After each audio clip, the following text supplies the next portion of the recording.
കേരളത്തിലും തമിഴ്നാട്ടിലുമായി 4 കൊലപാതകങ്ങൾ, അതും കവർച്ചയ്ക്ക് വേണ്ടി. ഇങ്ങനെ കൂട്ടക്കൊലപാതകം നടത്തിയ കൊടും കുറ്റവാളിയാണ് കന്യാകുമാരി സ്വദേശി രാജേന്ദ്രൻ. നിരപരാധികളെ ക്രൂരമായി കൊന്നൊടുക്കിയിട്ടും അയാൾക്ക് യാതൊരു കുറ്റബോധവുമില്ല. തിരുവനന്തപുരം അമ്പലമുക്കിൽ 2 കുഞ്ഞുങ്ങളുടെ അമ്മയെ കൊലപ്പെടുത്തിയ രാജേന്ദ്രനെ അങ്ങനെ വെറുതെ വിടാൻ കഴിയുമോ? മനുഷ്യത്വം തൊട്ടു തീണ്ടിയിട്ടില്ലാത്ത കൊലയാളിക്ക് അയാളുടെ അമ്മയെക്കുറിച്ചും സഹോദരങ്ങളെക്കുറിച്ചും ആകുലത ഉണ്ടെന്ന് പറഞ്ഞാൽ വിശ്വസിക്കാൻ കഴിയുമോ?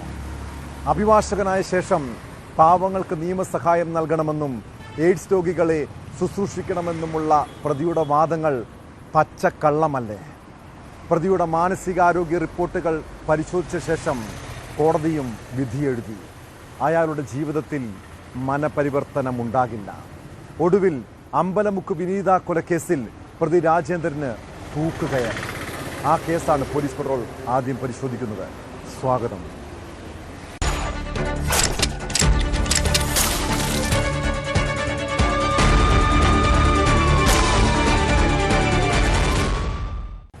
കോവിഡ് നിയന്ത്രണങ്ങളും ലോക്ക്ഡൗണും നാടിനെ വരിഞ്ഞു മുറുക്കിയ കാലം. അന്നൊരു ഞായറാഴ്ചയായിരുന്നു. നാടും നഗരവും അവധിയുടെ ആലസ്യത്തിൽ.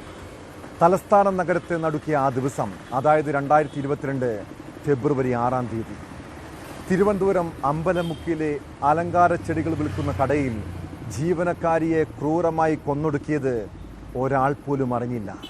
പിന്നീട് കടവുടമയും നാട്ടുകാരും അന്വേഷിച്ചപ്പോഴാണ് ജീവനക്കാരി വിനീത രക്തത്തിൽ കുളിച്ചു കിടക്കുന്നത് കണ്ടത്. വിനീതയുടെ സ്വർണം മോഷ്ടിക്കുന്നതിനായി നടത്തിയ അരുംകൊല. ഏറെ പ്രമാദമായ വിനീത കൊലക്കേസിൽ പ്രതി രാജേന്ദ്രൻ്റെ കോടതി തൂക്കുകയർ വിധിച്ചിരിക്കുന്നു. കന്യാകുമാരി സ്വദേശിയായ രാജേന്ദ്രൻ്റെ മാനസികാരോഗ്യ റിപ്പോർട്ട് കൂടി പരിഗണിച്ച ശേഷമാണ് തിരുവനന്തപുരം അഡീഷണൽ സെഷൻസ് കോടതി വധശിക്ഷ വിധിച്ചത്.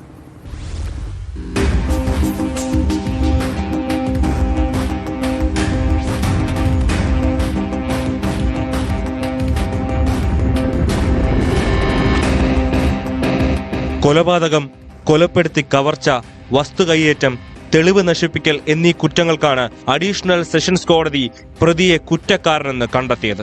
അപൂർവങ്ങളിൽ അപൂർവമായ കേസാണെന്നും പ്രതിക്ക് പരമാവധി ശിക്ഷ നൽകണമെന്നുമുള്ള പ്രോസിക്യൂഷന്റെ ആവശ്യം മുഖവിലക്കെടുത്താണ് കോടതി വധശിക്ഷയ്ക്ക് വിധിച്ചത്. വധശിക്ഷയ്ക്ക് പുറമെ 8,10,500 രൂപ പിഴയും വിധിച്ചിട്ടുണ്ട്. ഇതിൽ 4 ലക്ഷം രൂപ മരിച്ച വിനീതയുടെ മക്കൾക്ക് നൽകണം. പ്രതിക്ക് വധശിക്ഷ നൽകാനുള്ള എല്ലാ കാരണങ്ങളും ഉണ്ടായിരുന്നുവെന്ന് കോടതി വ്യക്തമാക്കി. ദൃക്സാക്ഷികളില്ലാത്ത കേസിൽ പ്രോസിക്യൂഷന് സഹായകരമായത് സാഹചര്യ തെളിവുകളും ശാസ്ത്രീയ ഫോറൻസിക് തെളിവുകളുമാണ്. ജില്ലാ collector, psychologist, jail superintendent, revenue വകുപ്പ് എന്നിവരുടെ റിപ്പോർട്ടുകൾ പരിഗണിച്ച ശേഷമാണ് കോടതി ശിക്ഷ വിധിക്കുന്നത്. കൊലപാതക പരമ്പര നടത്തിയിട്ടുള്ള പ്രതി പൊതുസമൂഹത്തിന് ഭീഷണിയായതിനാൽ വധശിക്ഷയിൽ കുറഞ്ഞതൊന്നും നൽകരുതെന്ന് പ്രോസിക്യൂഷൻ വാദിച്ചിരുന്നു. കാര്യം പ്രതിയുടെ കുറ്റകൃത്യം വളരെ ബ്രൂട്ടലായിരുന്നു, ഇൻഹ്യൂമൻ ആയിരുന്നു. ഒരു സാധാരണക്കാരൻ ഒരിക്കലും ചെയ്യാൻ ഒക്കാത്ത രീതിയിലുള്ള മോഡസ് ഓപ്പറാൻഡിയാണ് പ്രതി ചെയ്തത്. മാത്രമല്ല പ്രതി സമൂഹത്തിന് ഭീഷണിയാണ്. ഇതിപ്പോ 3 കൊലപാതകങ്ങൾ തമിഴ്നാട്ടിൽ ചെയ്ത് അതിന്റെ വിചാരണ നടക്കുന്ന സമയത്ത് അദ്ദേഹം ഇപ്പോൾ ജാമ്യത്തിലാണ്. ജാമ്യത്തിൽ നിൽക്കുന്ന സമയത്താണ് തലസ്ഥാന നഗരിയിൽ ഇത്തരത്തിലൊരു മൃഗീയമായ കൊലപാതകം നടത്തിയത്. അത് തീർച്ചയായിട്ടും പ്രോസിക്യൂഷൻ ബോധ്യപ്പെടുത്താൻ കഴിഞ്ഞത് മാത്രമല്ല, ദൃക്സാക്ഷികൾ ഇല്ലാതിരുന്നൊരു കേസാണ്.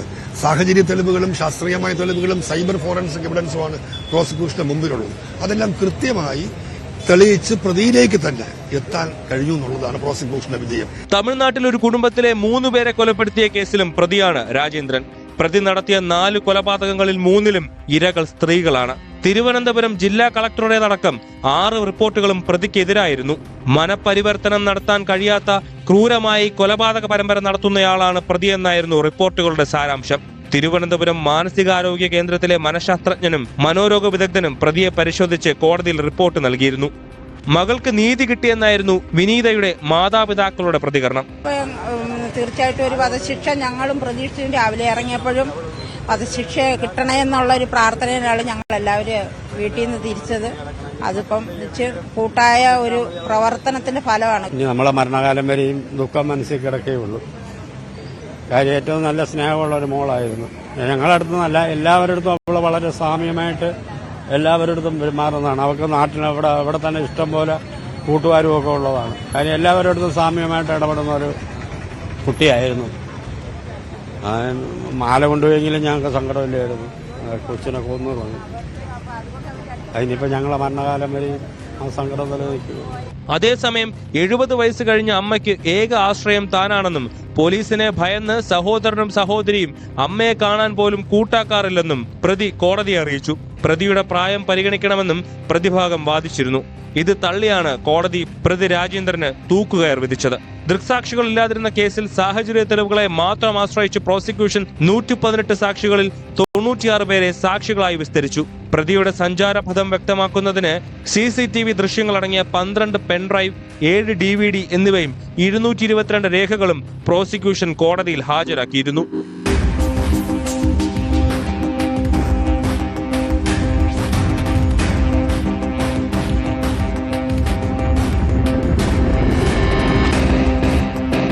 ന്യൂസ് 18 തിരുവനന്തപുരം.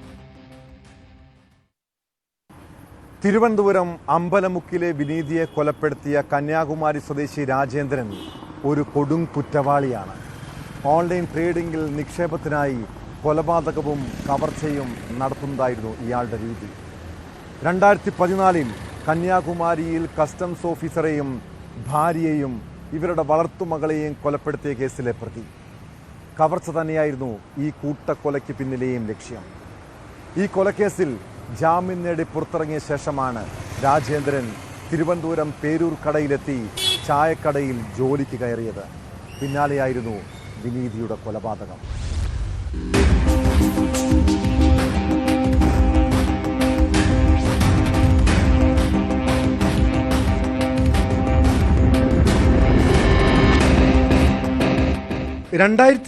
ഫെബ്രുവരി 6 ഉച്ചയോടെയാണ് തിരുവനന്തപുരം അമ്പലമുക്കിൽ അലങ്കാര ചെടികൾ വിൽക്കുന്ന കടയിൽ വെച്ച് ജീവനക്കാരിയായ വിനീത കൊല്ലപ്പെട്ടത്.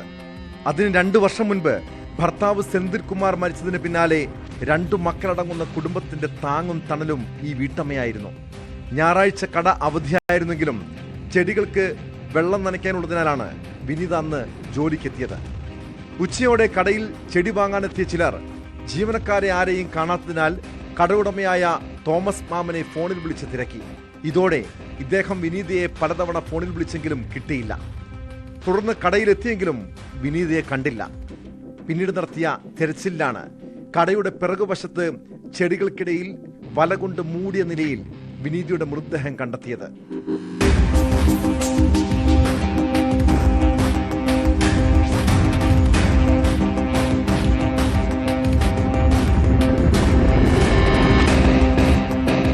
കൊലപാതക വിവരം അറിഞ്ഞ് പോലീസും ഫോറൻസിക് വിദഗ്ധരും ഉൾപ്പെടെ സ്ഥലത്തെത്തി. ഇതിനിടെ വിനീതിയുടെ മാതാപിതാക്കളും കടയിലെത്തി. ഇവർ മൃതദേഹം കണ്ടപ്പോഴാണ് കഴുത്തിലുണ്ടായിരുന്ന 4.5 പവന്റെ താലിമാല കാണാതായെന്ന് വ്യക്തമായത്. പ്രാഥമിക അന്വേഷണത്തിൽ സ്വർണ്ണമാല മോഷ്ടിക്കാനാണ് കൊലപാതകം നടത്തിയതെന്ന് പോലീസിന് വ്യക്തമായി. സ്ഥാപനത്തിൽ CCTV ഇല്ലാതിരുന്നത് ആദ്യഘട്ടത്തിൽ തിരിച്ചടിയായി. തുടർന്ന് രേഖാചിത്രം ഉൾപ്പെടെ പോലീസ് തയ്യാറാക്കി. എന്നാൽ അന്വേഷണ സംഘം പരിസരത്തെ മുഴുവൻ CCTVകളും പരിശോധിച്ചിരുന്നു. ഈ ദൃശ്യങ്ങളിൽ നിന്നാണ് കൊലയാളിയെക്കുറിച്ച് സൂചനകൾ കിട്ടിയത്. തുടർന്ന് കൊലപാതകം നടന്ന് 5-ാം നാൾ കന്യാകുമാരി തോവാള സ്വദേശി രാജേന്ദ്രനെ തമിഴ്നാട്ടിൽ നിന്നും പോലീസ് പിടികൂടുകയായിരുന്നു. വിനീതിയുടെ കഴുത്തിലുണ്ടായിരുന്ന 4.5 പവന്റെ മാലയ്ക്ക് വേണ്ടിയായിരുന്നു അരുംകൊലയെന്ന് പ്രതി സമ്മതിച്ചു.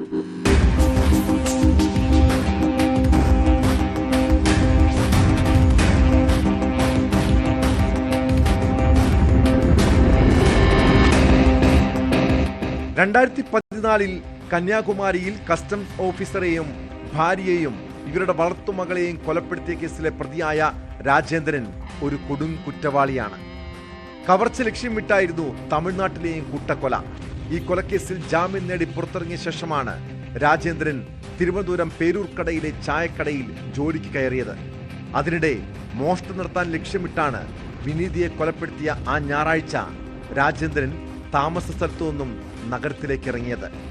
അമ്പലമുക്ക് കുറുവാൻകോണം റോഡിലൂടെ നടന്നുപോയ ഇയാൾ റോഡിലൂടെ നടന്നു പോവുകയായിരുന്ന മറ്റൊരു യുവതിയുടെ മാല പൊട്ടിക്കാനാണ് ആദ്യം പദ്ധതിയിട്ടത്. ഇതിനിടെ ചെടിക്കടയ്ക്ക് മുന്നിൽ ചെടി നനയ്ക്കുകയായിരുന്ന വിനീതിയെയും ഇവരുടെ കഴുത്തിലെ മാലയും ശ്രദ്ധിച്ചു. റോഡിലൂടെ നടന്ന് ഏതാനും ദൂരം പിന്നിട്ടതോടെ നേരത്തെ ലക്ഷ്യമിട്ട യുവതി രാജേന്ദ്രന്റെ കൺമുന്നിൽ നിന്നും മറഞ്ഞു. ഇതോടെ പ്രതി തിരികെ വിനീതിയുടെ ചെടിക്കടയിലെത്തി. ആദ്യം ചെടികളുടെ വില ചോദിച്ച പ്രതി തൊട്ടു പിന്നാലെ വിനീതിയുടെ കഴുത്തിലുണ്ടായിരുന്ന മാല പൊട്ടിക്കാൻ ശ്രമിച്ചു. ഇത് തടയാൻ ശ്രമിച്ചതോടെയാണ് രാജേന്ദ്രൻ വിനീതിയെ അവിടെ ഉണ്ടായിരുന്ന കത്തി ഉപയോഗിച്ച് കുത്തി കൊലപ്പെടുത്തിയത്.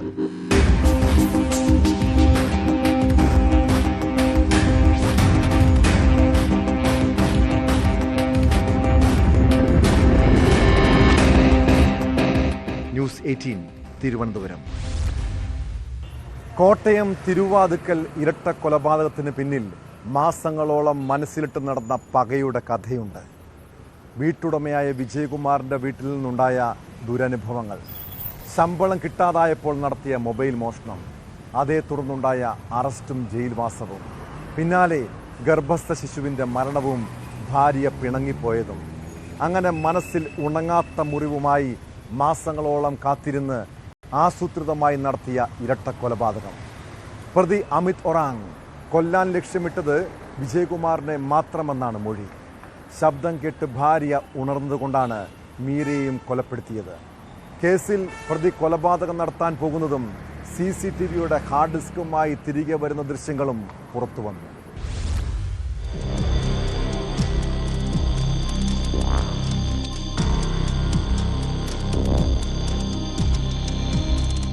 വിജയകുമാറിനെതിരായ പ്രതികാരത്തിന്റെ കാരണം വ്യക്തമാക്കുന്നതാണ് പ്രതി അമിത് ഒറാങ്ങിന്റെ വിശദമായ മൊഴി.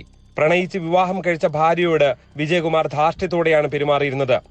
തന്നെയും ഒരു അടിമയെ പോലെ കണ്ടു. 1 മാസത്തെ ശമ്പളം തരാതിരുന്നതുകൊണ്ടാണ് മൊബൈൽ മോഷ്ടിച്ച് പണം തട്ടിയെടുത്തത്. പണം തിരികെ നൽകണമെന്ന് ഭാര്യ നിർദ്ദേശിച്ചെങ്കിലും കേസായതോടെ ബാങ്ക് അക്കൗണ്ടുകൾ മരവിപ്പിക്കപ്പെട്ടു. 5 മാസം ജയിലിലായ സമയത്ത് ഭാര്യയുടെ ഗർഭമലസി. വിജയകുമാർ നൽകിയ കേസ് കാരണം പരിചരണം നൽകാനാകാതെ ജയിലിലായത് ഗർഭമലസാൻ കാരണമായി. നമ്മുടെ ആദ്യത്തെ നിഗമനം തന്നെ വ്യക്തിവൈരാഗ്യത്തിന്റെ പുറത്തുള്ള ഒരു ആസൂത്രിതമായ കൊലപാതകം എന്നായിരുന്നു. ആ നിഗമനത്തിൽ ഉറച്ചു നിന്നുകൊണ്ടാണ് നമ്മൾ അന്വേഷണം ആരംഭിച്ചത്.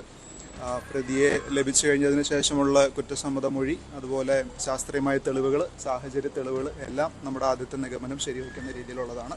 കേസിൽ ജാമ്യത്തിൽ ഇറങ്ങിയെങ്കിലും ജാമ്യവ്യവസ്ഥകൾ ഉള്ളതിനാൽ ഭാര്യയെ കാണാൻ നാട്ടിലേക്ക് പോകാനായില്ല. കോട്ടയത്ത് ലോഡ്ജിൽ താമസിക്കുമ്പോഴും വിജയകുമാറിനെ വിളിച്ച് കേസ് പിൻവലിക്കണമെന്നാവശ്യപ്പെട്ടു. ഇത് നിരസിച്ചതോടെയാണ് കൊലപാതകത്തിലേക്ക് കടന്നത്. വിജയകുമാറിനെ മാത്രമാണ് കൊല്ലാൻ ശ്രമിച്ചതെങ്കിലും ഭാര്യ മീര ഉണർന്നതോടെ ഇരുവരെയും കൊല്ലേണ്ടി വന്നു എന്നാണ് പ്രതിയുടെ മൊഴി. റിമാൻഡിൽ കിടന്നിരുന്ന കാലത്ത് പ്രതിയുടെ ഭാര്യ ഗർഭിണിയായിരുന്നു.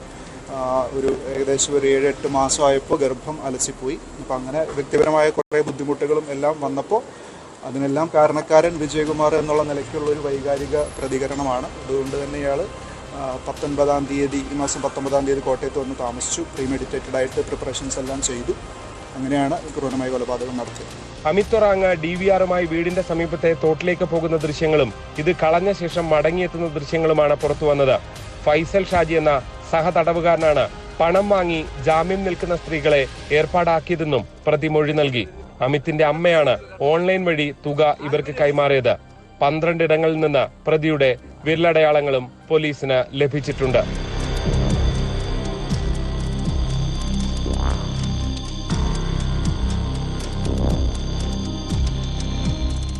G Sreejith, news 18 Kottayam. Alappuzha hybrid കഞ്ചാവ് കേസിലെ പ്രതി തസ്ലീമ സുൽത്താനയും നടി പ്രയാഗ മാർട്ടിനുമായി എന്താണ് ബന്ധം? ശ്രീനാഥ് ഭാസി, ഷൈൻ ടോം ചാക്കോ എന്നിവരെ കൂടാതെ പ്രയാഗയുമായി സൗഹൃദമുണ്ടെന്നാണ് തസ്ലീമയുടെ മൊഴി. എന്നാൽ അത് വെറും സൗഹൃദം മാത്രമാണോ? കേസിൽ കൂടുതൽ സെലിബ്രിറ്റികൾ കുടുങ്ങിയേക്കാമെന്നാണ് സൂചന. ബിഗ് ബോസ് വിന്നർ ജിൻഡോയും എക്സൈസിൻ്റെ നോട്ടപ്പുള്ളിയാണ്. ശ്രീനാഥ് ഭാസി, ഷൈൻ ടോം ചാക്കോ എന്നിവരെ കൂടാതെ കൂടുതൽ പേർക്ക് എക്സൈസ് നോട്ടീസ് അയച്ചിട്ടുണ്ട്. ഒരു മോഡൽ ഉൾപ്പെടെ 5 പേരോട് തിങ്കളാഴ്ച ചോദ്യം ചെയ്യലിന് ഹാജരാകാനാണ് നിർദ്ദേശം.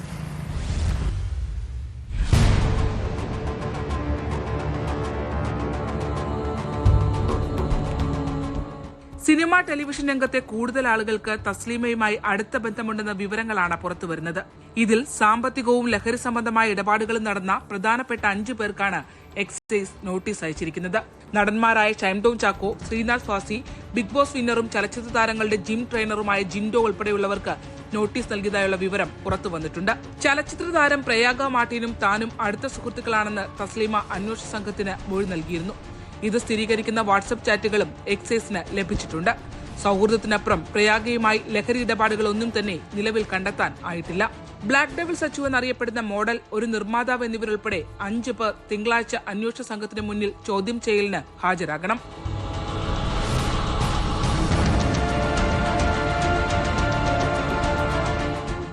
അതേസമയം ചെന്നൈയിൽ നിന്ന് കഞ്ചാവുമായി സുൽത്താൻ അക്ബർ അലി എത്തിയത് മക്കൾക്കൊപ്പമാണെന്ന് എക്സൈസ് സ്ഥിരീകരിച്ചു.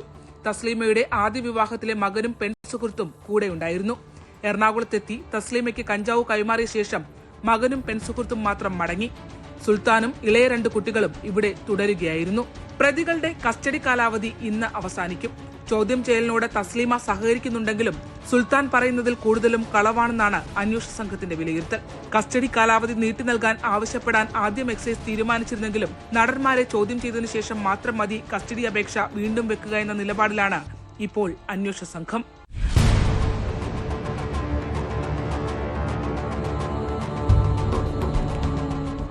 ശരണ്യ സ്നേഹജൻ, ന്യൂസ് 18, ആലപ്പുഴ. നടൻ ഷൈൻ ടോം ചാക്കോയ്ക്കെതിരായ ലഹരി കേസ് തിരിച്ചടിയാകുമെന്ന ആശങ്ക പോലീസിനുണ്ട്. നടൻ ലഹരി ഉപയോഗിച്ചതിന് തെളിവുകൾ കണ്ടെത്താൻ ഇനിയും പോലീസിന് സാധിച്ചിട്ടില്ല. പരമാവധി തെളിവുകൾ ശേഖരിച്ച് ഷൈൻ ടോം ചാക്കോയെ പൂട്ടാൻ തന്നെയാണ് പോലീസിന്റെ നീക്കം. ഇതിനായി ഷൈൻ പ്രതിയായ ലഹരി കേസ് അന്വേഷിക്കാൻ പ്രത്യേക സംഘത്തെ നിയോഗിച്ചു. അതിനിടെ സൂത്രവാക്യം സിനിമയുടെ സെറ്റിൽ വെച്ച് ഷൈൻ ടോം ചാക്കോയിൽ നിന്ന് തനിക്കും മോശം അനുഭവമുണ്ടായതായി വെളിപ്പെടുത്തി പുതുമുഖ നടിയും രംഗത്തെത്തിയിട്ടുണ്ട്.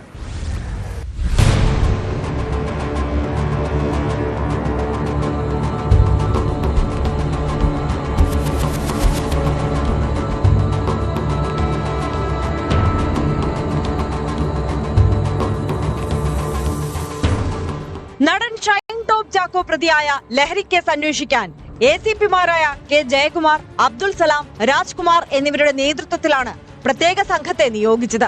ഡാൻസ് ഓഫ് സൈബർ ടീം അംഗങ്ങളും സംഘത്തിലുണ്ട്. ഷൈനുമായി ബന്ധപ്പെട്ട വിവരശേഖരണം നടത്തുന്നതിനാണ് അന്വേഷണ സംഘം വിപുലീകരിച്ചത്. ഷൈനെതിരെ ഏതെങ്കിലും തരത്തിലുള്ള തെളിവുകൾ ലഭിച്ചാൽ മാത്രമേ 2ാം ഘട്ട മൊഴിയെടുപ്പ് ഉൾപ്പെടെയുള്ള നടപടികളുമായി പോലീസിന് മുന്നോട്ടു പോകാൻ സാധിക്കുകയുള്ളൂ. ഫോറൻസിക് പരിശോധനയ്ക്കായി അയച്ചിട്ടുള്ള ഷൈനിന്റെ മുടി ഉൾപ്പെടെയുള്ളവയുടെ പരിശോധനാ ഫലം അനുകൂലമായില്ലെങ്കിൽ പോലീസിനെ കാത്തിരിക്കുന്നത് വലിയ വെല്ലുവിളിയാകും. പരിശോധനയുടെ ഫലം പോസിറ്റീവ് ആണെങ്കിൽ തന്നെ ഏത് ലഹരി മരുന്നാണ് ഉപയോഗിച്ചതെന്നും എന്നാണിത് ഉപയോഗിച്ചതെന്നും മറ്റും കണ്ടെത്താൻ കൃത്യമായി സാധിക്കില്ലെന്നാണ് വിദഗ്ധർ പറയുന്നത്. ഇത് പോലീസ് അന്വേഷണത്തിനും തുടർ നടപടികൾക്കും തിരിച്ചടിയാകുമെന്നാണ് വിലയിരുത്തൽ.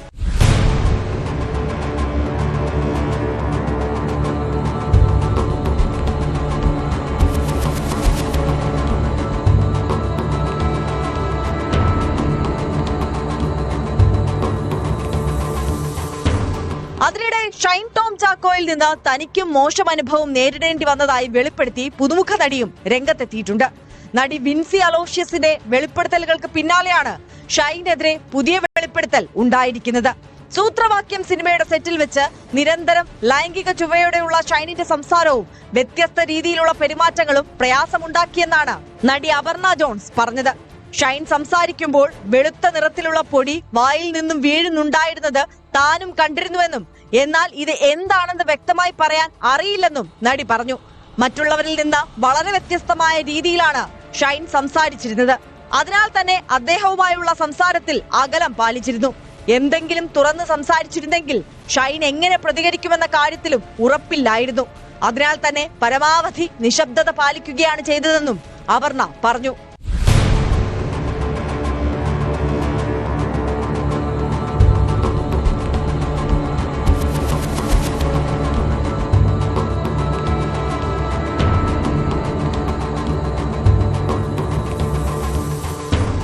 ന്യൂസ് 18 കൊച്ചി.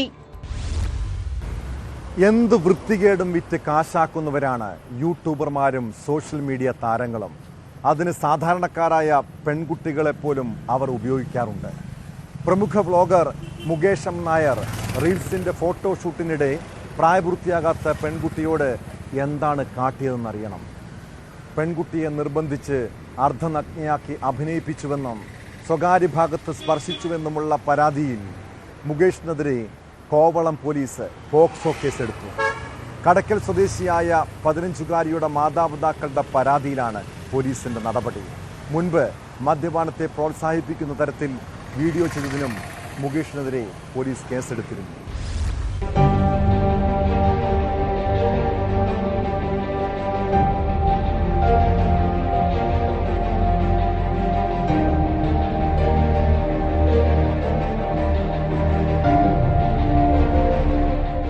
കോവളത്തെ റിസോർട്ടിൽ വെച്ച് ഫെബ്രുവരിയിൽ വാലന്റൈൻസ് ഡേയുടെ ഭാഗമായാണ് റീൽസിന്റെ ചിത്രീകരണം നടന്നത്. സ്വകാര്യ സ്ഥാപനത്തിന്റെ പ്രൊമോഷനായി ഫെബ്രുവരി 12-നായിരുന്നു ചിത്രീകരണം. 13-ന് വീഡിയോ അപ്ലോഡ് ചെയ്തു. പിന്നീടാണ് 15-കാരിയെ അർദ്ധനഗ്നയാക്കി റീൽ ചെയ്തു എന്നും സ്വകാര്യ ഭാഗങ്ങളിൽ സ്പർശിച്ചു എന്നും പരാതി ഉയർന്നത്. ആദ്യം നൽകിയ പരാതിയിൽ ശരീരത്തിൽ സ്പർശിച്ചു എന്ന കാര്യം പറയാതെ പിന്നീട് മൊഴിയിൽ ഉൾപ്പെടുത്തിയതിലാണ് ഗൂഢാലോചന ആരോപിക്കപ്പെടുന്നത്. പെൺകുട്ടിക്ക് പ്രായം കുറവാണെന്ന് ചിലർ പറഞ്ഞതോടെ വീഡിയോ പിൻവലിച്ചു എന്ന് മുകേഷ് വ്യക്തമാക്കി. കുറച്ചു ദിവസം കഴിഞ്ഞ് പെൺകുട്ടി കടമായി പണം ചോദിച്ചെങ്കിലും അത് നൽകാൻ കഴിഞ്ഞില്ലെന്ന് മുകേഷ് പറയുന്നു. ഫെബ്രുവരി 12-ാം തീയതി ജാൻ പ്രൊഡക്ഷൻ എന്ന് പറഞ്ഞൊരു കമ്പനി എന്നെ ഒരു ഷൂട്ടിന് വിളിക്കുകയുണ്ടായി.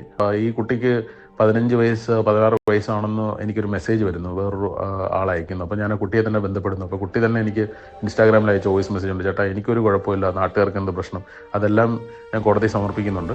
പരാതി കൊടുക്കുന്നതിന് 24 മണിക്കൂർ മുമ്പ് കുട്ടി എന്നോട് കുറച്ച് പൈസ കടം ചോദിച്ചിരുന്നു. അതിന് അച്ഛന് സുഖമില്ല എന്ന് പറഞ്ഞാണ് ചോദിച്ചത്. പക്ഷേ ഞാൻ ആ സമയം ഔട്ട് ഓഫ് സ്റ്റേഷൻ ആയിരുന്നുകൊണ്ട് ഞാൻ തരാമെന്ന് പറഞ്ഞിരുന്നു. പക്ഷേ എനിക്കത് കൊടുക്കാൻ പറ്റിയില്ല. അപ്പം അതിനുശേഷമാണ് ഈ കേസ് വരുന്നത്. പിന്നെ വേറൊരു ഇൻഫ്ലുവൻസറാണ് ഈ ഒരു ഇങ്ങനെ ഒരു സംഭവം ഉണ്ടെന്ന് പറഞ്ഞിട്ട് ആദ്യമായി വീഡിയോ ഇടുന്നത്. അപ്പോൾ ആ ഇൻഫ്ലുവൻസർ അല്ലെങ്കിൽ ഒരു ഗ്രൂപ്പ് ഓഫ് ഇൻഫ്ലുവൻസേഴ്സിന് എന്നോടുള്ള ഒരു വൈരാഗ്യമുണ്ട്. കാരണം കേരളത്തിൽ തന്നെ 1000-ലധികം ഇനോഗ്രേഷൻസ് പ്ലസ് 2500 ബ്രാൻഡ് കൊളാബറേഷൻസ് ഒക്കെ കംപ്ലീറ്റ് ചെയ്ത ഒരാളാണ്. എൻ്റെ ഒരു വേൾഡ് റെക്കോർഡ് ഉള്ള ഒരാളാണ്. അപ്പം പലർക്കും അതിൽ അസ്വസ്ഥതയുണ്ട്. അപ്പോൾ ആ അസ്വസ്ഥതയുടെ ഭാഗമായിട്ട് കൊണ്ടുവന്ന ഒരാളല്ല, ഇതൊരു ഗ്രൂപ്പ് ഓഫ് ഇൻഫ്ലുവൻസേഴ്സിന്റെ ഒരു ടീമുണ്ട്. ഇത്തരത്തിൽ ചിത്രീകരിച്ച റീൽസ് മുകേഷ് വിവിധ സാമൂഹ്യ മാധ്യമ പ്ലാറ്റ്ഫോമുകളിൽ പങ്കുവച്ചതിനെ തുടർന്ന് കടുത്ത വിമർശനം ഉയർന്നിരുന്നു. ചിത്രീകരണം നടന്ന സ്ഥലത്ത് 20-ലധികം പേർ ഉണ്ടായിരുന്നു. സ്ത്രീകളുടെ അടക്കം മൊഴിയെടുക്കാനാണ് പോലീസ് തീരുമാനിച്ചിട്ടുള്ളത്. അതിനിടെ മുകേഷ് മുൻകൂർ ജാമ്യത്തിന് അപേക്ഷ നൽകി. മുൻപ് മദ്യപാനത്തിനെ പ്രോത്സാഹിപ്പിക്കുന്ന തരത്തിൽ വീഡിയോ ചെയ്തതിനും മുകേഷിനെതിരെ പോലീസ് കേസെടുത്തിരുന്നു.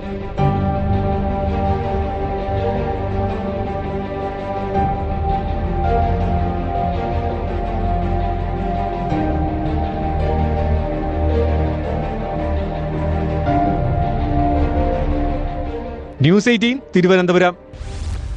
കർണാടകയിൽ നിരവധി മലയാളികൾക്ക് ബിസിനസ്സുകളും ഭൂസ്വത്തുകളുമുണ്ട്. ഇങ്ങനെ കർണാടകയിലെ വിരാജ്പേട്ടയിലെ തോട്ടമുടമയാണ് കണ്ണൂർ സ്വദേശി കൊയ്ലി പ്രദീപ്. 32 ഏക്കറോളമുള്ള കാപ്പിത്തോട്ടം വിൽപ്പന നടത്താനുള്ള നീക്കത്തിനിടെ പ്രദീപിനെ കഴുത്തറുത്ത് കൊല്ലപ്പെട്ട നിലയിൽ കണ്ടെത്തുന്നു. തോട്ടത്തിന് നടുവിലുള്ള വീട്ടിലാണ് മൃതദേഹം കണ്ടെത്തിയത്. അപരിചിതരായ 3 പേർ അവിടെ എത്തിയതായി CCTVയിൽ വ്യക്തമാണ്. കേസിൽ പ്രതികളെന്ന് സംശയിക്കുന്നവർ പോലീസിന്റെ കസ്റ്റഡിയിലുണ്ട്. ആസൂത്രിതമായ കൊലപാതകമെന്ന് സംശയിക്കുമ്പോഴും അതിന്റെ കാരണമെന്തെന്ന് വ്യക്തമായിട്ടില്ല.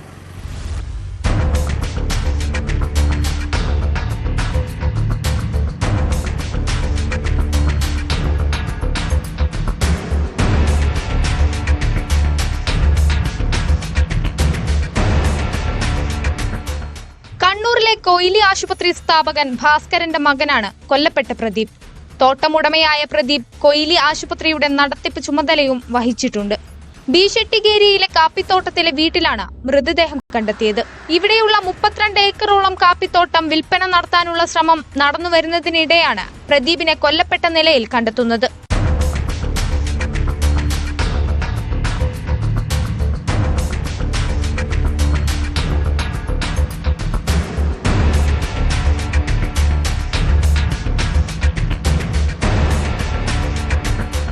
സംഭവത്തിൽ വിരാജ്പേട്ട പോലീസ് 3 പേരെ കസ്റ്റഡിയിലെടുത്തിട്ടുണ്ട്. CCTV ദൃശ്യങ്ങളിൽ അപരിചിതരായ 3 പേരെ കണ്ടെത്തിയതിനെ തുടർന്നാണ് ഇവരെ കസ്റ്റഡിയിലെടുത്തത്. എന്നാൽ കൊലപാതകത്തിന് പിന്നിൽ ഇവരാണോ എന്നതിൽ വ്യക്തതയില്ല. ഇവരെ ചോദ്യം ചെയ്തു വരികയാണ്. പോസ്റ്റ്മോർട്ടം നടപടികൾക്ക് ശേഷം പ്രദീപിന്റെ മൃതദേഹം കണ്ണൂരിലേക്ക് കൊണ്ടുവരും.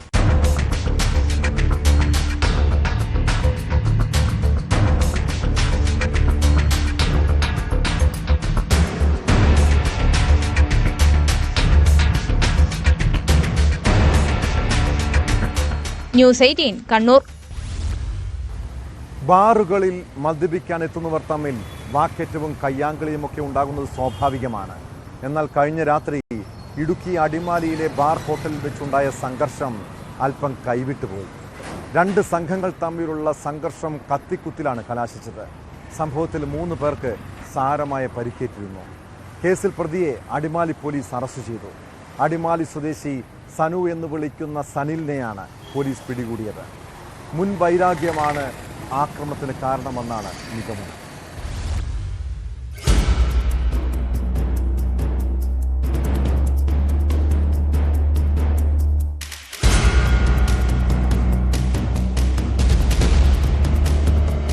ചൊവ്വാഴ്ച രാത്രിയാണ് അടിമാലി ടൗണിലെ ബാർ ഹോട്ടലിൽ സംഘർഷവും കത്തിക്കുത്തുമുണ്ടായത്. ബാറിൽ 2 സംഘങ്ങൾ തമ്മിലുണ്ടായ തർക്കമാണ് സംഘർഷത്തിലും കത്തിക്കുത്തിലും കലാശിച്ചത്. ആക്രമണത്തിൽ 3 പേർക്ക് പരിക്കേറ്റിരുന്നു. അടിമാലി സ്വദേശി ഹരിശ്രീ, സിനു ഉണ്ണി, അനിൽ എന്നിവർക്കാണ് കുത്തേറ്റത്. പ്രതിയുടെ ഭാര്യ സഹോദരനുമായുള്ള പ്രശ്നത്തിന്റെ ഭാഗമായിട്ടാണ് ബാറിൽ വെച്ച് സംഘർഷമുണ്ടാകുന്നത്. ഇയാളെ ലക്ഷ്യമിട്ടായിരുന്നു പ്രതി ആക്രമണത്തിനെത്തിയതെന്നും അതിനിടെ ഒപ്പമുണ്ടായിരുന്ന സുഹൃത്തുക്കൾക്കും കുത്തേൽക്കുകയായിരുന്നുവെന്നാണ് പോലീസ് നൽകുന്ന വിവരം.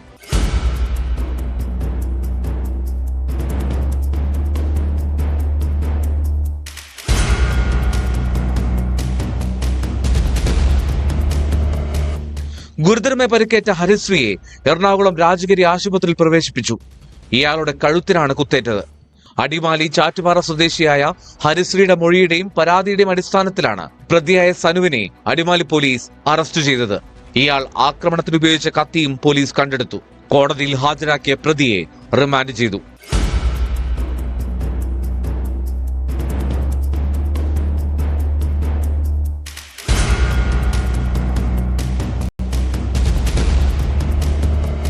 ന്യൂസ് 18 അടിമാലി. സുഹൃത്തുക്കൾ തമ്മിൽ മദ്യപിക്കുമ്പോൾ ചിലപ്പോൾ വാക്കേറ്റങ്ങൾ ഉണ്ടാകാറുണ്ട്. എന്നാൽ അതിരുവിട്ടാൽ അത് വലിയ സംഘർഷത്തിലും കൊലപാതകത്തിലും വരെയും കാരണമാകാം. കൊല്ലം പുനലൂരിൽ കഴിഞ്ഞ ദിവസം മദ്യലഹരിയിൽ 2 യുവാക്കൾ തമ്മിലുണ്ടായ വാക്കേറ്റം കയ്യാങ്കളിയിലാണ് കലാശിച്ചത്. മർദ്ദനത്തിൽ ഗുരുതരമായി പരിക്കേറ്റ യുവാവിനെ ആശുപത്രിയിൽ പ്രവേശിപ്പിച്ചെങ്കിലും പിന്നീട് മരണം സംഭവിച്ചു.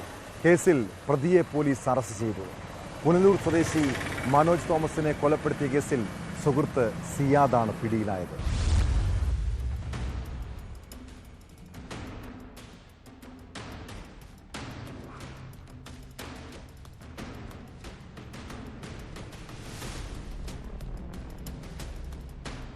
മനോജ് തോമസും പരിചയക്കാരായ അനിൽകുമാറും സിയാദും ഒരുമിച്ചിരുന്ന് മദ്യപിച്ചു. മദ്യപിക്കുന്നതിനിടെ ഇവർ തമ്മിലുണ്ടായ വാക്കുതർക്കം പിന്നീട് കയ്യാങ്കളിയിലേക്ക് എത്തുകയായിരുന്നു. ഇതിനെ തുടർന്ന് മനോജ് ഓട്ടോറിക്ഷയിൽ കയറി അവിടെ നിന്നും കരവാളൂർ തിരുവഴിമുക്കിലേക്ക് പോകും വഴി സിയാദ് ഓട്ടോറിക്ഷ തടഞ്ഞ് മനോജിനെ ക്രൂരമായി മർദ്ദിക്കുകയായിരുന്നു.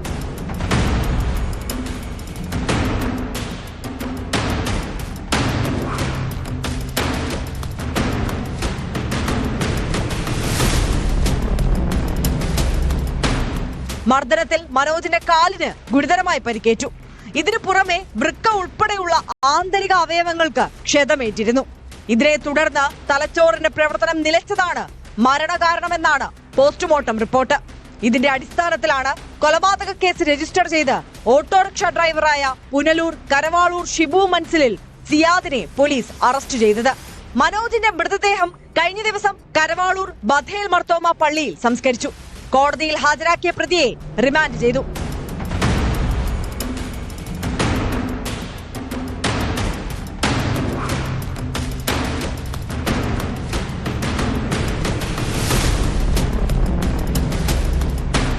ന്യൂസ് 18 കൊല്ലം. റഷ്യൻ കൂലിപ്പട്ടാളത്തിൽ പെട്ടുപോയ തൃശൂർ സ്വദേശി ജെയിനിന്റെ വീഡിയോ സന്ദേശം വല്ലാത്തൊരു നൊമ്പര കാഴ്ചയായിരുന്നു. ജെയിനിന്റെ വീട്ടുകാരുടെ പ്രാർത്ഥനയ്ക്കും കാത്തിരിപ്പിനും ഒടുവിൽ വിരാമമായിരിക്കുന്നു. നീണ്ട നാളത്തെ ദുരിതജീവിതത്തിന് ശേഷം ജെയിൻ നാട്ടിൽ തിരിച്ചെത്തിയിരിക്കുകയാണ്. യുദ്ധത്തിൽ ഗുരുതരമായി പരിക്കേറ്റ് ചികിത്സയിലായിരുന്ന ജെയിൻ റഷ്യയിലെ മലയാളികളുടെ സഹായത്താലാണ് നാട്ടിലെത്തിയത്. ജെയിനൊപ്പം റഷ്യയിലെത്തിയ 6 പേരിൽ 2 പേർ കൊല്ലപ്പെട്ടിരുന്നു. ഇതിൽ ബിബിൻ്റെ മൃതദേഹം എവിടെയെന്ന് പോലും ഇപ്പോഴും യാതൊരു സൂചനയുമില്ല.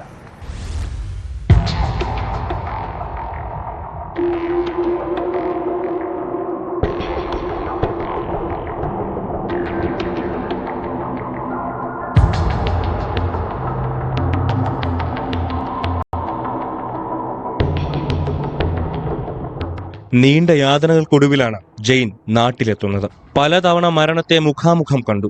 കൂടെ ഉണ്ടായിരുന്ന ബന്ധു ബിബിനും സുഹൃത്ത് സന്ദീപും കൊല്ലപ്പെട്ടു. തൊഴിൽ തട്ടിപ്പിനിരയായി റഷ്യൻ കൂലിപ്പട്ടാളത്തിൽ എത്തിപ്പെടുകയായിരുന്നു എല്ലാവരും.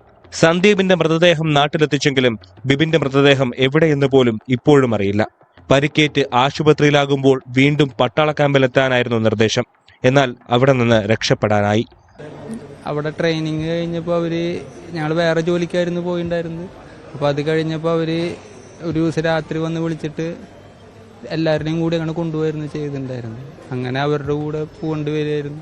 അങ്ങനെ പെട്ടുപോയതായിരുന്നു. പോയിണ്ടായിരുന്ന ഇലക്ട്രീഷ്യൻ ജോലി അല്ലെങ്കിൽ മെക്കാനിക്കൽ ജോലി എന്ന് പറഞ്ഞിട്ടായിരുന്നു പോയിണ്ടായിരുന്നു. അവിടെ എത്തിയപ്പോൾ അവിടുന്ന് അങ്ങനെ ജോലിയൊന്നും കിട്ടിയില്ല. ഈ ജോലിക്കായിട്ട് കൊണ്ടുപോയിരുന്നു അവർ ചെയ്തത്. ഇല്ല, നമ്മുടെ അടുത്ത് പറഞ്ഞിട്ടുണ്ടായിരുന്നത് ഇന്ന ജോലിക്കാണ്, അപ്പോൾ ട്രെയിനിങ്ങിൻ്റെ കാര്യമില്ല എന്ന് പറഞ്ഞിട്ടുണ്ടായിരുന്നത്. ജസ്റ്റ് കാണാൻ മാത്രമുള്ള ട്രെയിനിങ് എന്ന് പറഞ്ഞിട്ടുണ്ടായിരുന്നത്. പക്ഷെ അവർ കൊണ്ടുപോകുമ്പോൾ അവരുടെ കൂടെ നമ്മൾ തന്നെ അവരുടെ ഒപ്പം കൊണ്ടുപോവാണ് ചെയ്തത്. ജനുവരി 7-ന് ഡ്രോൺ ആക്രമണത്തിൽ ഗുരുതര പരിക്കേറ്റ് ജെയിൻ 3 മാസമാണ് ആശുപത്രിയിൽ കഴിഞ്ഞത്.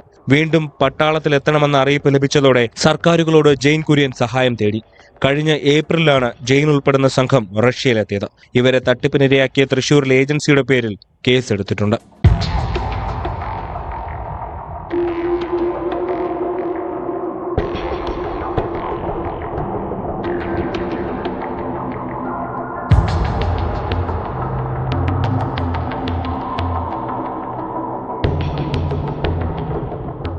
ന്യൂസ് 18 കൊച്ചി. തിരുവനന്തപുരം വർക്കല കാട്ടാക്കട മേഖലകൾ കേന്ദ്രീകരിച്ച് മോഷ്ടാക്കൾ വിലസുകയാണ്. വീടുകളും ആരാധനാലയങ്ങളുമാണ് കവർച്ചാ സംഘത്തിൻ്റെ ഇഷ്ടസ്ഥലങ്ങൾ. വർക്കല വെട്ടൂരിൽ ക്ഷേത്രത്തിലെ കാണിക്കവഞ്ചി കുത്തിപ്പൊളിച്ച് പണം കവർന്ന കേസിൽ 2 പേരെ പോലീസ് അറസ്റ്റ് ചെയ്തു. കാട്ടാക്കടയിൽ വീട് കുത്തിത്തുറന്ന് സ്വർണവും പണവും അപഹരിച്ചു. വീടിൻ്റെ പിൻവാതിൽ പൊളിച്ച് അകത്തു കടന്ന കള്ളൻ 7 പവൻ സ്വർണവും 60,000 രൂപയും മോഷ്ടിച്ചെന്നാണ് പരാതി.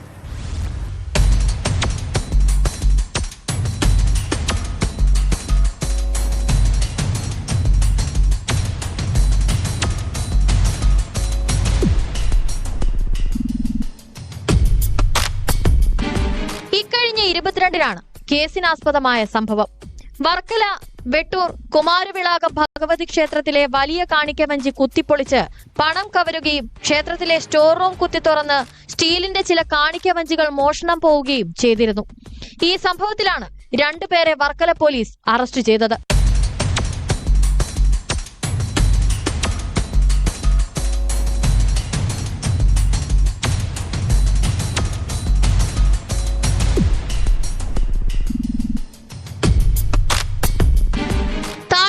സ്വദേശികളായ ഷിഹാബ്, അസീം എന്നിവരാണ് അറസ്റ്റിലായത്. പിടിയിലായ പ്രതികളെ കോടതിയിൽ ഹാജരാക്കി റിമാൻഡ് ചെയ്തു. അതിനിടെ കൊട്ടാരക്കരയിൽ വീട് കുത്തി തുറന്ന് സ്വർണവും പണവും കവർന്നു. കാട്ടാക്കട പെരുങ്കുളം സ്വദേശി സുനിൽകുമാറിന്റെ വീട്ടിലാണ് മോഷണം നടന്നത്. 7 പവൻ സ്വർണവും 60,000 രൂപയും മോഷണം പോയി. വീടിന്റെ പിൻവാതിൽ പൊളിച്ച് അകത്ത് കടന്നാണ് മോഷണം. വാതിലുകളെല്ലാം തകർത്ത നിലയിലും മേശകളും അലമാരകളും കുത്തിത്തുറന്ന നിലയിലുമാണ്. വീടിന്റെ 2 മുറികളിലായി മേശകളിൽ സൂക്ഷിച്ചിരുന്ന സ്വർണവും പണവുമാണ് മോഷ്ടിച്ചത്. വ്യാപാരി വ്യവസായി സമിതി ഏരിയ പ്രസിഡന്റായ സുനിൽകുമാർ സംഭവ സമയം വീട്ടിലുണ്ടായിരുന്നില്ല. കാട്ടാക്കട പോലീസും ഫോറൻസിക് സംഘവും സ്ഥലത്ത് പരിശോധനയും നടത്തി. CCTVകൾ കേന്ദ്രീകരിച്ച് അന്വേഷണം ആരംഭിച്ചതായി കാട്ടാക്കട പോലീസ് വ്യക്തമാക്കി.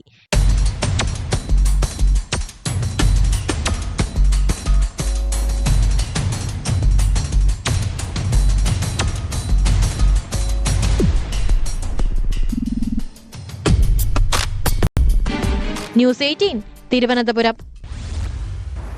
കോഴിക്കോട് കാരശ്ശേരിയിൽ വ്യാപക ബൈക്ക് മോഷണം.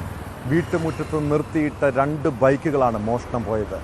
കക്കാട് സ്വദേശികളുടെ ബൈക്കുകൾ മോഷ്ടിക്കുന്നതിൻ്റെ CCTV ദൃശ്യങ്ങളും പുറത്തു വന്നിട്ടുണ്ട്. ഇങ്ങനെ മോഷ്ടിക്കുന്ന ബൈക്കുകൾ ഉപയോഗിച്ച് കവർച്ചയും ലഹരി വിൽപ്പനയും നടത്തുന്ന സംഘത്തിലേക്കാണ് പോലീസിൻ്റെ അന്വേഷണം നീങ്ങുന്നത്. കാരശ്ശേരി മുക്കം മേഖലകൾ കേന്ദ്രീകരിച്ച് കവർച്ച പതിവാണെന്നും പരാതിയുണ്ട്.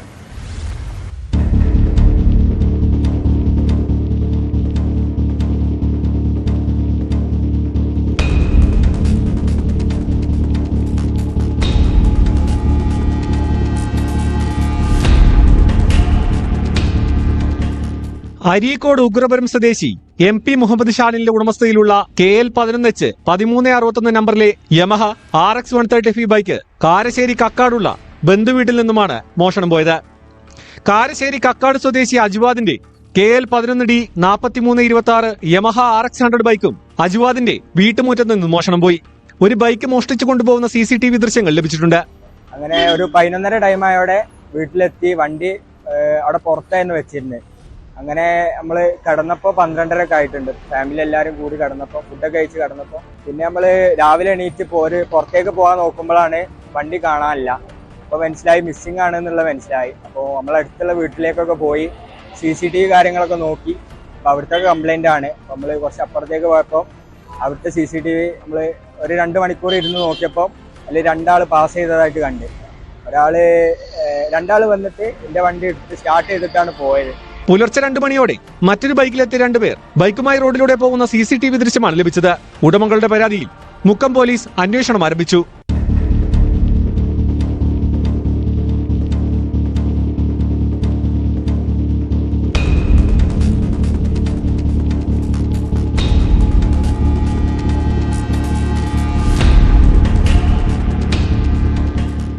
ന്യൂസ് 18 കോഴിക്കോട്.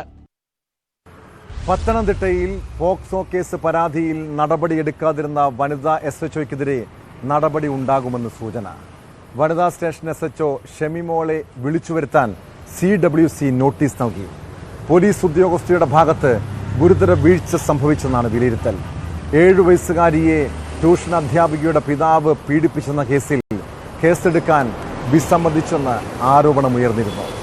രഹസ്യാന്വേഷണ വിഭാഗത്തിന്റെ റിപ്പോർട്ടുകളിലും ഉദ്യോഗസ്ഥയുടെ വീഴ്ച കണ്ടെത്തിയിട്ടുണ്ട്.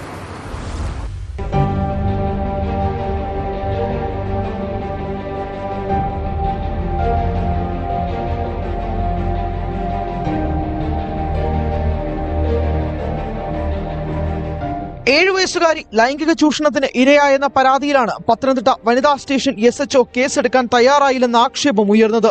ഇരയുടെ അച്ഛൻ പോലീസ് സ്റ്റേഷനിലുണ്ടായ ദുരനുഭവം തുറന്നു പറഞ്ഞിട്ടും കേസെടുക്കാൻ SHO തയ്യാറായില്ല. തുടർന്ന് കേസെടുക്കാതെ പറഞ്ഞയച്ച കുടുംബം പിന്നീട് CWCയെ സമീപിച്ചു. തുടർന്ന് CWCയുടെ പരാതിയിൽ കോന്നി പോലീസ് കേസ് എടുത്താണ് 70കാരനായ പ്രതിയെ അറസ്റ്റ് ചെയ്ത് റിമാൻഡിലാക്കിയത്.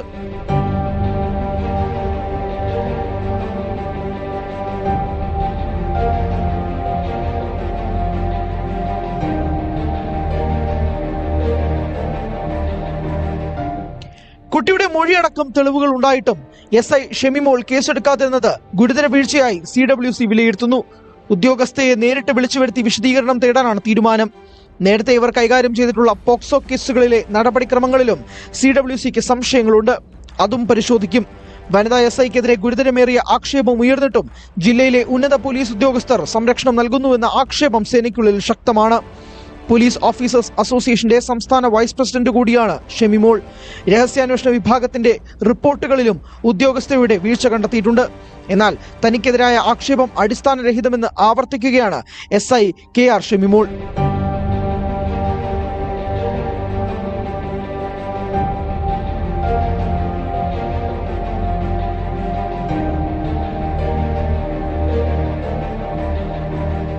ന്യൂസ് 18 പത്തനംതിട്ട.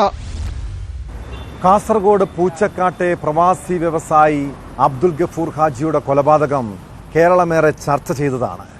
മന്ത്രവാദിനി ജിന്നുമ്മ ഉൾപ്പെടെയുള്ള പ്രതികൾ സ്വർണം തട്ടിയെടുക്കാനാണ് ഗഫൂർ ഹാജിയെ വകവരുത്തിയത്. സംഭവം നടന്ന് 1.5 വർഷത്തിന് ശേഷമാണ് പോലീസിന് പ്രതികളെ പിടികൂടാൻ കഴിഞ്ഞത്. കേസിൽ അറസ്റ്റിലായി മാസങ്ങൾക്ക് ശേഷം ജിന്നുമ്മ ഉൾപ്പെടെ 2 പ്രതികൾക്ക് കോടതി ജാമ്യം അനുവദിച്ചിരിക്കുന്നു. അതേസമയം 1-ാം പ്രതി മാങ്ങാട് സ്വദേശി ഉബൈദ് സമർപ്പിച്ച ജാമ്യാപേക്ഷ കോടതി തള്ളി.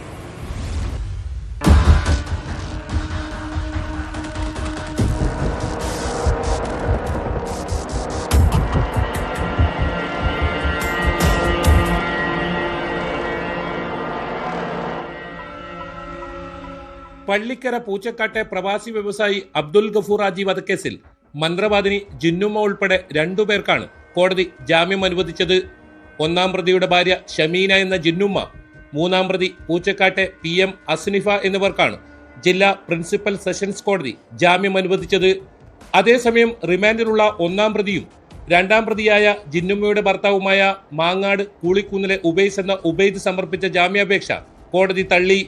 നാലാം പ്രതി മധൂർ കൊല്ലിയയിലെ ആയിഷയ്ക്ക് കോടതി നേരത്തെ ജാമ്യം അനുവദിച്ചിരുന്നു. ഏഴാം പ്രതി പൂച്ചക്കാട്ടെ സൈഫുദ്ദീൻ ബാദുഷയുടെ ജാമ്യാപേക്ഷയും ഹൈക്കോടതി തള്ളിയിരുന്നു. കേസിലെ 2 പ്രതികൾ വിദേശത്താണ്. ഇവർക്കായി റെഡ് കോർണർ നോട്ടീസ് പുറപ്പെടുവിച്ചിട്ടുണ്ട്.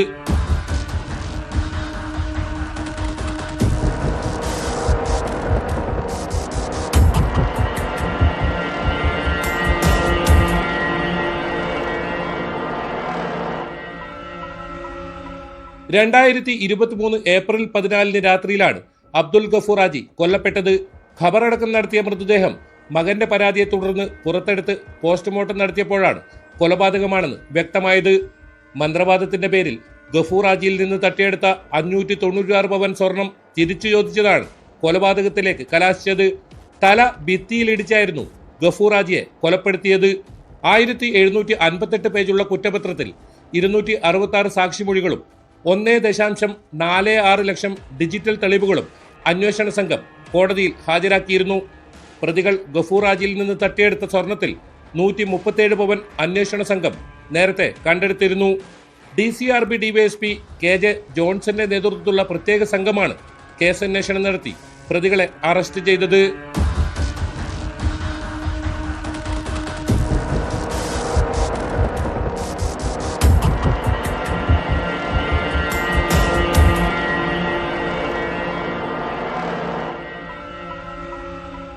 ന്യൂസ് 18 കാസർഗോഡ്. കുറ്റകൃത്യങ്ങളുടെ മറ്റു ചില വാർത്തകൾ ചുരുക്കത്തിൽ. കണ്ണൂർ നഗരത്തിൽ ബംഗാൾ സ്വദേശിയെ കുത്തിക്കൊലപ്പെടുത്താൻ ശ്രമിച്ച സെക്സ് റാക്കറ്റിലെ കണ്ണികൾ അറസ്റ്റിൽ.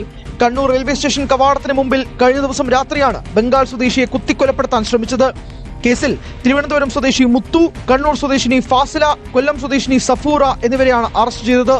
നഗരത്തിൽ തമ്പടിച്ച് സാമൂഹ്യ വിരുദ്ധ പ്രവർത്തനം നടത്തി വരുന്നവരാണ് അറസ്റ്റിലായത്. ഇടുക്കി കുമ്മളിയിലെ ഹോട്ടലിൽ നിന്ന് 54,000 രൂപയും മൊബൈൽ ഫോണും മോഷ്ടിച്ച് കടന്നുകളഞ്ഞ പ്രതിയെ മണിക്കൂറുകൾക്കുള്ളിൽ പിടികൂടി പോലീസ്. ആസാം സ്വദേശി ജഹാറുൽ ഇസ്ലാമാണ് പിടിയിലായത്. കുമ്മളി ബസ് സ്റ്റാൻഡിന് സമീപം പ്രവർത്തിക്കുന്ന ഹോട്ടലിൽ ബുധനാഴ്ച രാത്രി 10:00 ശേഷമാണ് പ്രതി മോഷണം നടത്തിയത്.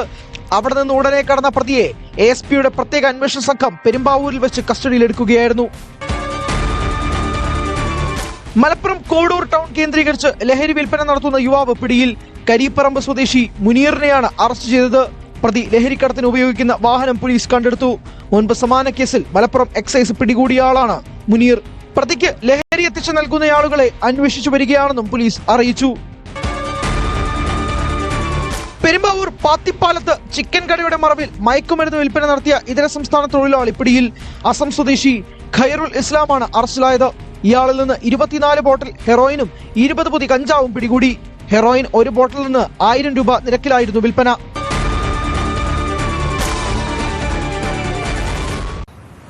എറണാകുളം മാമംഗലം എന്ന പ്രദേശത്തെ നടുക്കിയ പാഞ്ചാലി യഥാർത്ഥ പേര് രേഷ്മയെന്നാണ്. തിരുവനന്തപുരം പേട്ടയാണ് സ്വദേശമെങ്കിലും വർഷങ്ങളായി കൊച്ചി മാമംഗലത്താണ് താമസം. 41 വയസ്സിനിടെ വിവിധ പോലീസ് സ്റ്റേഷനുകളായി 10ഓളം കേസുകൾ. വധശ്രമം, പിടിച്ചുപറി, അനധികൃത മദ്യവിൽപ്പന ഉൾപ്പെടെയുള്ള കേസുകൾ വന്നതോടെ പോലീസിന്റെ നോട്ടപ്പുള്ളിയായി. നാട്ടുകാരെ ആക്രമിക്കുന്നതും അസഭ്യം പറയുന്നതും പതിവ്. ബാഗിൽ മദ്യക്കുപ്പികളും ഗ്ലാസുമായി കറങ്ങി നടന്ന് ആവശ്യക്കാരെ ഫോണിൽ വിളിച്ചു വരുത്തി മദ്യം വിൽക്കുന്നതാണ് രീതി. ആരെങ്കിലും പരാതിപ്പെട്ടാൽ കാമുകനും മകനും ഒപ്പമെത്തി ആക്രമിക്കും. ഇങ്ങനെ നാട്ടുകാർക്ക് സ്ഥിരം ശല്യമായതോടെ രേഷ്മയെ കാപ്പ ചുമത്തി നാടുകടത്തിയിരിക്കുന്നു. ഇങ്ങനെ നാട്ടിൽ പ്രശ്നക്കാരായ ആണുങ്ങളെ മാത്രമല്ല സ്ത്രീകളെയും നാടുകടത്തുമെന്ന് ഓർത്തോളൂ. എന്നാൽ മറ്റൊരു നാട്ടിൽ അവർ നല്ല നടപ്പാണോ എന്ന് പോലീസ് ഇടയ്ക്ക് പരിശോധിക്കുന്നത് നല്ലതാണ്. ഇതോടെ ഇന്നത്തെ പോലീസ് പെട്രോൾ പൂർണ്ണമാകുന്നു. നമസ്കാരം.